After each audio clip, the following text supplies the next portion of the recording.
Hello, and welcome back to another episode. Today we're talking about when to cancel a credit card and how to do it for those of you who are thinking about canceling or closing out one of your accounts.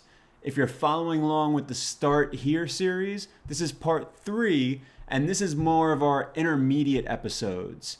So this is a very important tactic to know because we know a lot of us have been tempted by new credit cards, and especially in the next 3 parts of the Start Here series, I'm going to be talking about ways to get better cashback cards or luxury travel cards, etc.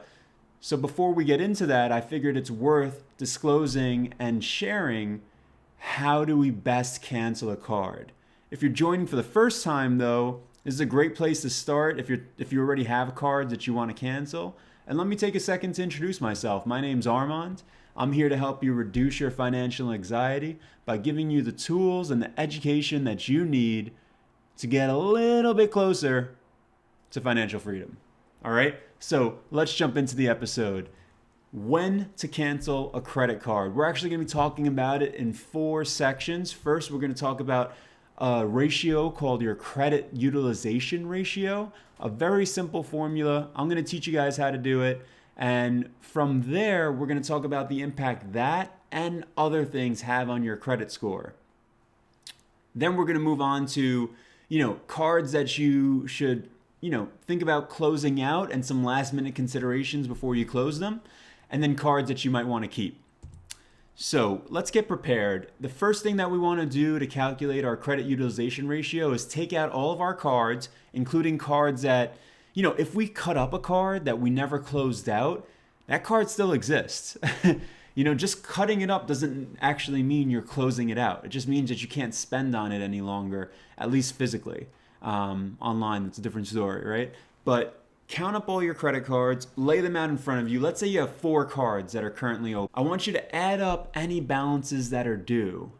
So how much do you owe on these cards?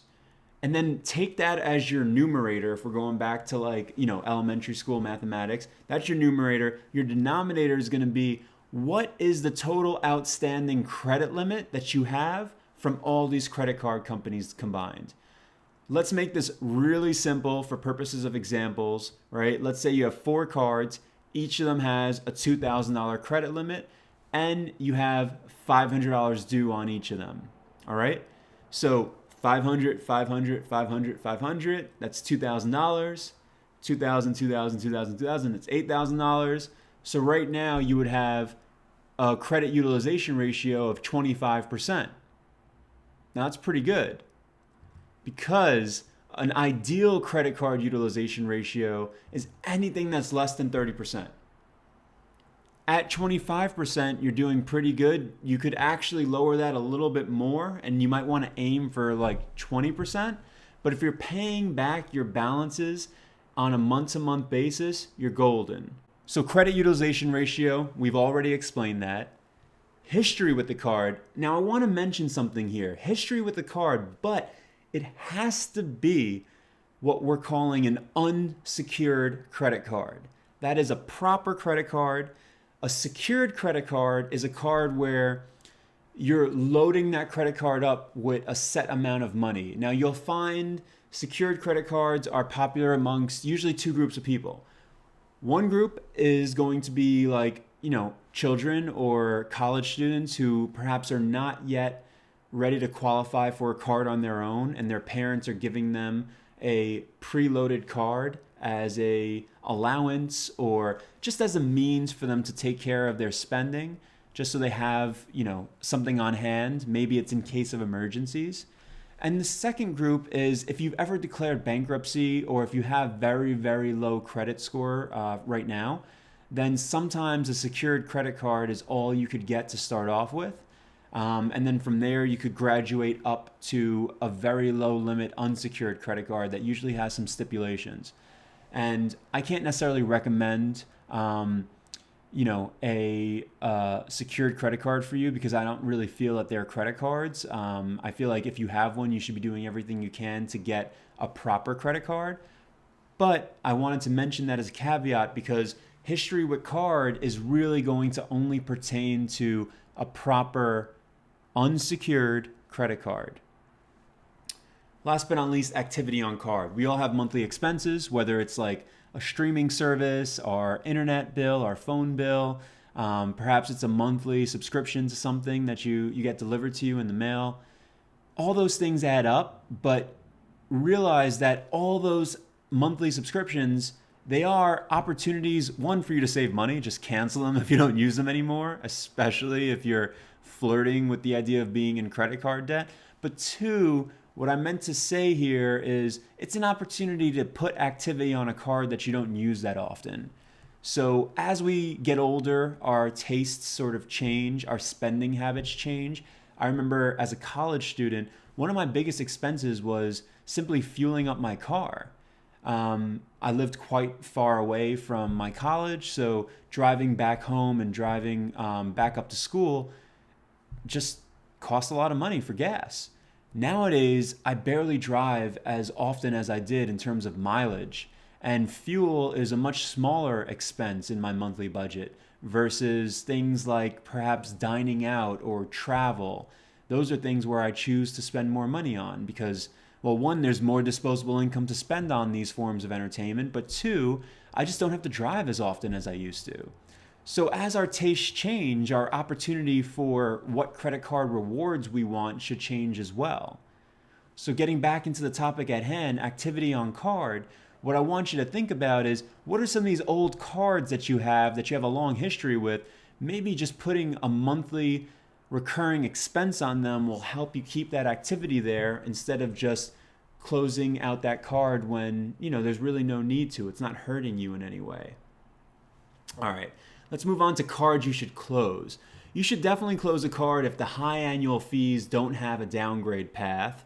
If a newer card that you joined or signed up for perhaps a year ago is not really doing things for you or not as good of a card as you thought it was. Perhaps you thought the lounges you were going to have access to were a little bit nicer, or the terms are unfavorable. So if you're thinking about, putting a large expense on a card because they might have a 0% intro APR for the first year, and those terms don't exist on your current card, you might want to think about taking out a different card for those large purchases. I think about renovating a house as a good example when you have a lot of large purchases at once that you might want to put on a card like that.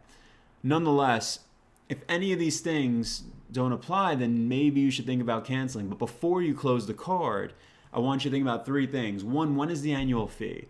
If you just paid the annual fee a month ago and now you have another 11 months until it's due, you might as well just keep the card for the purposes of having that much longer of a history with it, right?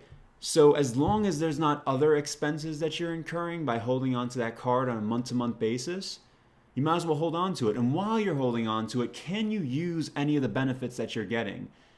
Even though those lounges weren't as good as you thought they were going to be, at least you could hold on to that lounge pass for the next 11 months. And perhaps you only go once or twice, but it's worth having because you've already paid that annual fee. Now, the first thing I'd recommend, though, is going onto your calendar or however you keep yourself organized, whether it's like a paper planner or your Google Calendar or some online calendar system, and putting a reminder in there. You can even go on futureme.org and send yourself an email in the future and send it to yourself a good month before that annual fee is due.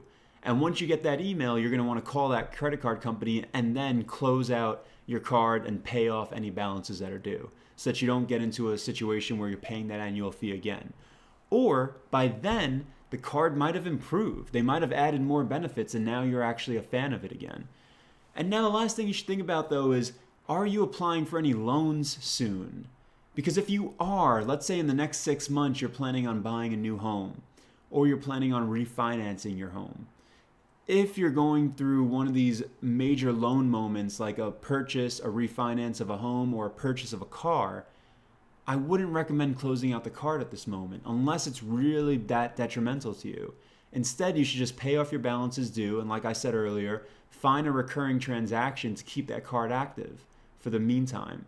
And then you could close out that card after you've qualified for that loan, assuming you're not going to have another loan coming up in the next 6 to 12 months. Now, cards you should keep. Not every card that you could cancel, you should cancel. Because, as we all know, this could have a negative impact on your credit score. Is there a path of downgrade, right? Can you go from a card that has perhaps a $200-300 annual fee like the Chase Sapphire Preferred? Can you downgrade to a no annual fee card like the Chase Freedom?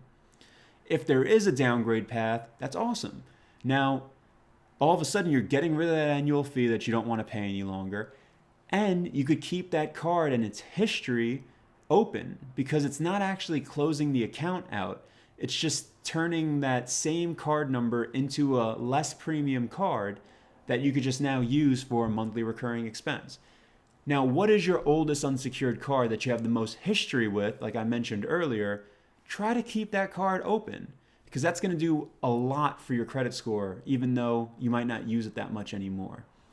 And now, what are the benefits that you truly, really love and utilize, right? Think about those. And once you know what those are, if you're considering a new card, can those benefits be replaced? Or if they can't be, then maybe you shouldn't consider opening that new card. I know we're in the midst of Credit Card Mania right now. There's so many great credit cards that are out there. The reason I'm doing this Start Here credit card series is because I don't want you to feel like, first of all, pressure to apply for new cards, but secondly, not every card out there is going to be as good for you as it is for perhaps the person sharing that information with you.